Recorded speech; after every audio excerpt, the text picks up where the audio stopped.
கந்த துணியை எடுத்து கட்டினாளா சித்தாங்கு துண்டு துணியை எடுத்து உடுத்தினாளா சித்தாங்கு கஞ்சுளி கப்பற கை கபாலம்மா மலையனூர புங்கவனத்தா காட்டு கூச்சல் போட்டா வேடம்மா தந்தானத்தா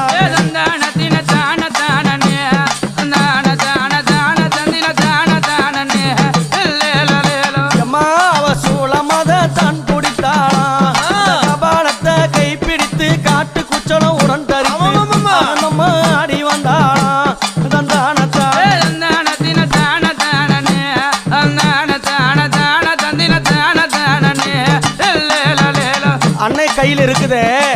அக்னி எரிந்து கொண்டு வருதே அது என்ன தெரியுமா? அது